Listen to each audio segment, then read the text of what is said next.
Dismayado ang ilang passport applicant na nagbayad ng express processing fee sa DFA o Department of Foreign Affairs. Delayed daw kasi ang pag-release sa kanilang passport. Giyit naman ng DFA, bihira lang itong mangyari. Live mula sa Quezon City, may report si JP Soriano. JP? At Bav, nagpaliwanag ang DFA kung bakit nga nagkakaroon ng delay sa pag-i-issue ng passport sa ilang DFA applicants kahit pa express ang kanilang binayaran. Sinabi na ng DFA na pinag-aaralan na nila ang pagbabago ng sistema sa pag-sort out o paghihiwalay ng mga passport na pinapadaan naman sa mga courier system. Nang magbayad si Jam ng 1,200 pesos kada isang passport nilang mag-anak, umasa siyang makukuha ang kanilang passport sa loob ng 7 araw. Isang linggo lang kasi dapat maire-release na ang mga passport kapag express ang kinuha ng isang passport applicant.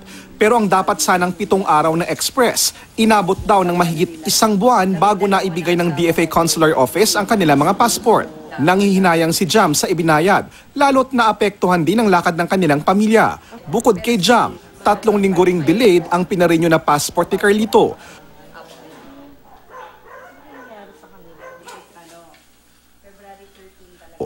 Sa sulat na ipinadala niya sa DFA, sinabi niyang nagbayad din siya ng 1,200 pesos para sa express passport na dapat nakuha na niya nitong March 18.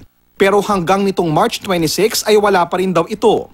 Pero paliwanag ng Department of Foreign Affairs Office of the Consular Affairs, bihira ang mga ganitong kaso na ibibigay raw sa loob ng 7 araw o mas maaga pa ang passports na binayaran ng express para sa karamihan ng mga passport applicant.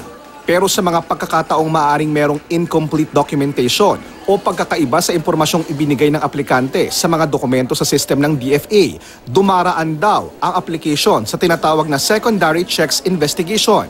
Iniiwasan daw kasi ng DFA na magkaroon ng problema ang may-ari ng passport kung halimbawa ay may pagkakahawig ang kanilang pangalan sa mga may criminal record at para na rin sa proteksyon laban sa identity theft. For the majority, they do get their passports on time, you know. So, except nga na hindi yun assurance that you will be excluded from the verification or the secondary checks and investigation. Because I have to emphasize this, you know, yung passport natin, it's an electronic passport.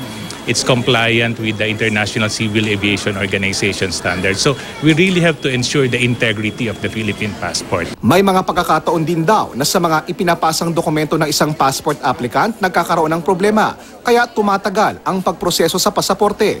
Paalala ng DFA para maiwasan ang mga ganitong delays, dalhin ang pinakabagong passport na meron ka, valid man o hindi na.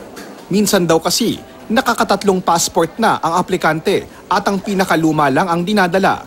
Para naman sa mga unang beses palang mag-a-apply ng passport, kailangan ng PSA birth certificate at mga ID. Sa mga nag-asawa na at gustong gamitin ang apelyido ng asawa, kailangan naman ng PSA marriage certificate. Nang puntahan ng GMA News ang releasing unit ng DFA OCA sa Asiana nitong Miyerkules, nakuha naman ng ilang nagpa-express ang kanilang passport sa loob ng 7 araw. Pag on time, mas mas kung mga bigla may schedule, makukuha, maano mo kaagad. Bukod sa express delivery, pwede ring ipadaan sa courier services ang pagde-deliver ng passport ng mga aplikante, kung saan isa hanggang 2 araw ang nadaragdag bago makuha ang passport. Sa ngayon, sa DFA sa Maynila na pinaghihiwalay-hiwalay at inaayos ang mga naimprentang pasaporte sa Batangas. Pero pinag-aaralan na raw na baguhin ang sistemang ito sa mga susunod na linggo. One of the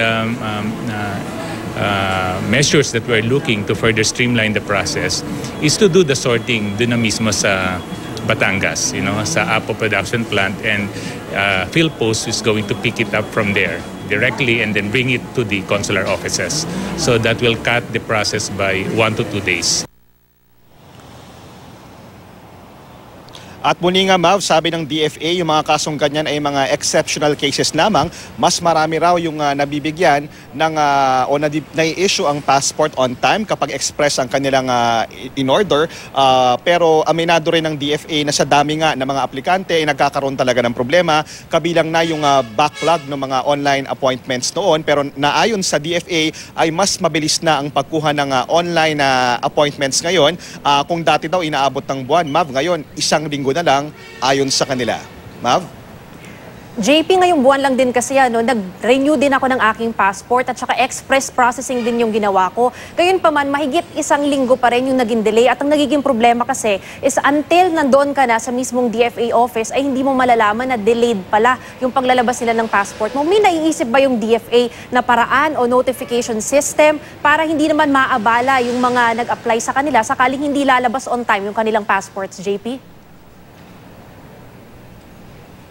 Tama, Mav, no? Alam mo, normally dapat nagbibigay ng notification o advisory ang DFA either sa pamamagitan ng email o yung contact number kung magkakaroon nga ng delay sa pag-i-issue ng passport. Yan din ay dapat ipinapaliwanag sa mga nag-a-apply ng passport o sa oras na kaharap at ito'y napaliwanag na sa kanila ng consular office. No? Pero may mga pagkakataon nga, Mav, kagaya na nangyari sa'yo, mukhang lumalabas nga na hindi nga naipaliwanag ito. Wala pang paliwanag dyan ng DFA pero sinasabi nila sa mga pagkakataong ganyan ay maaari naman daw mag-email sa DFA at nagbigay nga sila ng email address kung saan pwedeng sumangguni yung mga may kasong ganyan. Mav. Maraming salamat, JP Soriano.